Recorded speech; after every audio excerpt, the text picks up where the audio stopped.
Perwakilan Dayak tak terima vonis Edi Mulyadi, dinilai hina lokasi IKN Nusantara.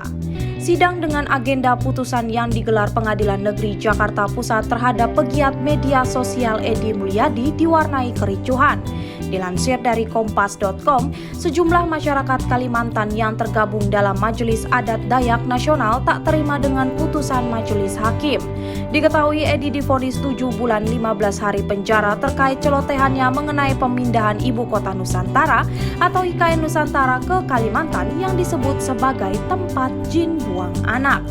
Putusan hakim tidak adil, teriak salah seorang massa saat hakim ketua membacakan putusan tersebut dalam persidangan di Pengadilan Negeri Jakarta Pusat pada Senin 12 September 2022. Teriakan satu orang itu pun disambut oleh orang lainnya yang hadir dalam persidangan. Hampir sebagian massa yang ada di dalam persidangan meneriaki hakim tidak adil. Tidak hanya itu, massa yang mengenakan baju dengan warna merah itu kemudian berteriak dan membuat riuh situasi sidang. Aparat kepolisian yang berjaga kemudian menghampiri massa. Polisi meminta massa untuk tidak berteriak dan mengganggu jalannya persidangan. Hakim pun melanjutkan dengan menyampaikan pernyataan bahwa jaksa menyatakan pikir-pikir terkait keputusan yang telah dijatuhkan sebelum menutup persidangan. Edi divonis 7 bulan 15 hari terkait celotehannya melalui akun YouTube Bang Edi Channel mengenai pemindahan ibu kota negara. Majelis hakim menilai Edi terbukti secara sah dan meyakinkan bersalah melanggar pasal 15 ayat 1 Undang-Undang atau UU nomor 1 tahun 1946 tentang peraturan hukum pidana.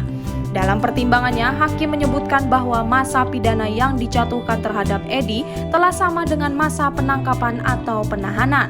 Atas dasar itu, majelis hakim memerintahkan jaksa penuntut umum agar Edi Mulyadi segera dikeluarkan dari tahanan.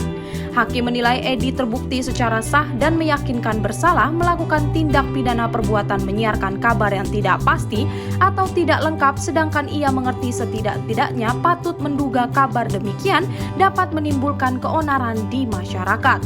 Menurut hakim, pegiat media sosial itu terbukti melanggar pasal 15 Undang-Undang nomor 1 tahun 1946 mengenai kabar angin atau kabar yang tidak pasti.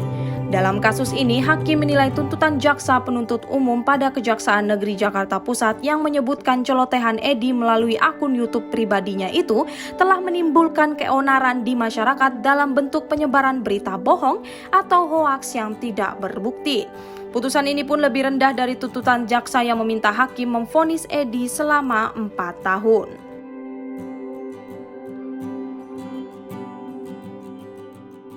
Sudah nonton? Jangan lupa like, subscribe, dan share ya!